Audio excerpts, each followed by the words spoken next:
په افغانستان کې روان ناسم اقتصادي وضعیت او سخت بیکارۍ افغانان له ګڼو ستونزو سره مخ کړي دي. افغان کارګران وایي روان وضعیت ژوند ډیر تریخ کړی دی. دوی وایي موږ سهار وختي په دې تمه چې کار پیدا کړو د ښار څلور لارو ته راوځو، خو دا چې په ټول هیواد کې بیکاري زیاته او د کار څرک نه لګیږي، موږ هم بیرته ناهیلې کور ته ستنیږو. دوی زیاتوي که وضعیت همداسې دوام وکړي نو مجبور دي چې د کار په لټه بهرنیو هیوادونو ته په غیر قانوني لارو تک ته هم زړه ښه کړي. له دې چې ستړی دلته وږی پاتې شي نو غوره ده چې یوې خواته د کار کولو پسې لاړ شي. که چېرته د بیا رغونې کارونه نه وي، د سړک جوړولو کارونه نه وي او کارګر په کار بوخت نه شي، نو مجبوره کیږي چې بهرنیو هیوادونو ته لاړ شي چې یا مرګ یا ژوند شي.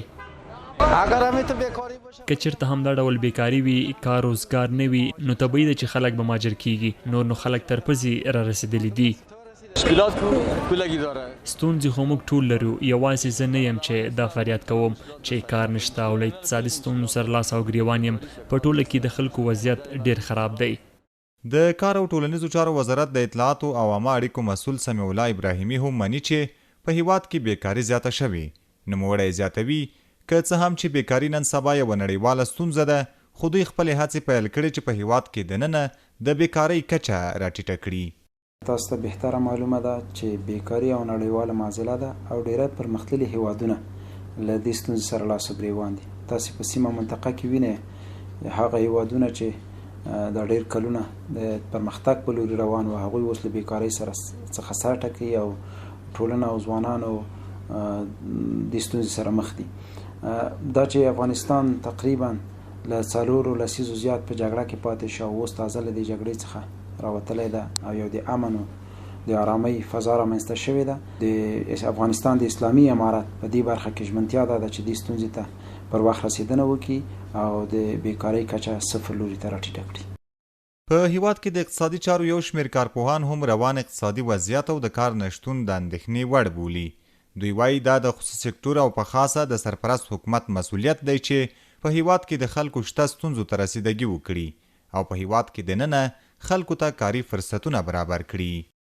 په دې کې هیڅ شک نشته چې هر هغه څوک چې د حکومت واګې په لاس کې اخلي هغه د خدای او د ولس او د خپل ځان په مقابل کې مسؤل دی او اسلامي امارت رهبری په غاړه ده، اسلامي امارت سرپرستی په غاړه ده، د اسلامي امارت د رعایت مسؤلیت په غاړه دی.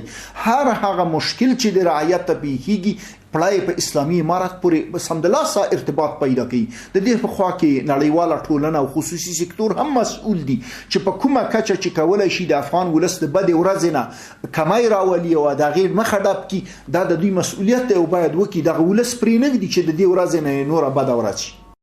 په افغانستان کې خراب اقتصادي وضعیت، بیکاري او د خوارځواکو ماشومانو زیاتېدل هغه څه دي چې ګڼ شمېر افغانان یې له ستونزو سره مخ کړي دي. د خوړو نړیوال پروګرام هم په یو تازه راپور کې ویلي چې په افغانستان کې د خوارځواکۍ او لوږې د خطرناکه زیاتوالي د مخنیوي لپاره د نړیوالې ټولنې دوامداره مرستو ته اړتیا ده. عزت الله احمدزی، CMG، کابل.